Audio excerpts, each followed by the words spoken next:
Jeune fille âgée de 5 ans, débordante d'énergie, curieuse et polie, et accompagnée de personnages tout aussi ou en couleur. Salut à tous, aujourd'hui dans TPM nous allons parler de Yotsuba.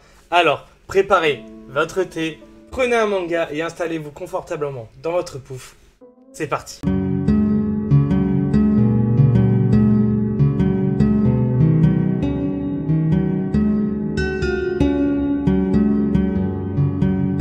Yotsuba Inko est un manga écrit par Kiyohiko Azuma et nous raconte le quotidien d'une petite fille et de son entourage. Parce que le titre s'appelle Yotsuba Inko. Enfin, vous l'avez compris quoi. Bref, chaque tome peut se lire de façon indépendante, car chaque chapitre raconte sa propre histoire, hormis quelques chapitres d'exception. Et ces chapitres en question, justement, ont des titres qui font référence à Yotsuba et à ce qu'elle fait ou elle découvre. Yotsuba le déménagement, Yotsuba doit dire bonjour, Yotsuba et la famille, ou Yotsuba et son cartel de drogue aussi. Donc le tome 1 commence avec le déménagement de notre protagoniste, et c'est le parfait moment pour elle pour découvrir sa nouvelle vie et se faire de nouveaux amis. Et à ce moment-là, on découvre donc Jumbo,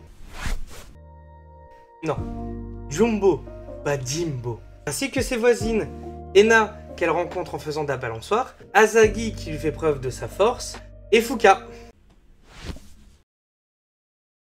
T'es ridicule, retire-moi ça. Ça sent je Fuka la pute.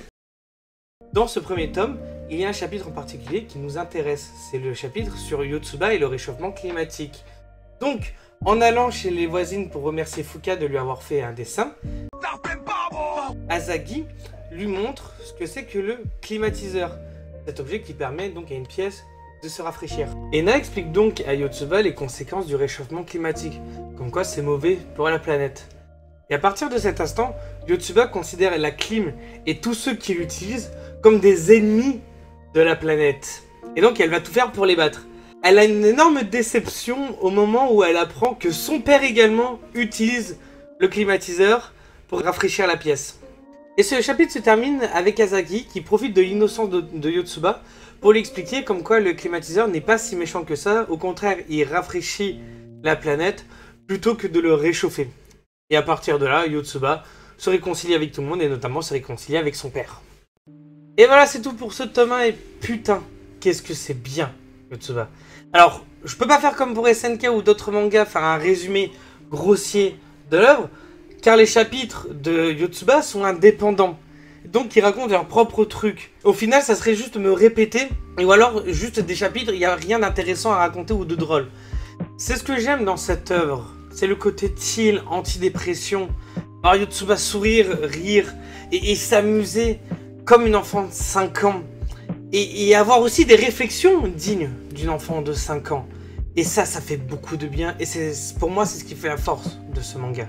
Bref, vous l'aurez compris, Yotsuba est un manga très intéressant. Avec une réflexion ou un côté très enfantin aux premiers abords. Mais si on réfléchit un peu, si on creuse un peu, ça aurait été un manga très mature, à la fois adapté pour les enfants comme pour les adultes.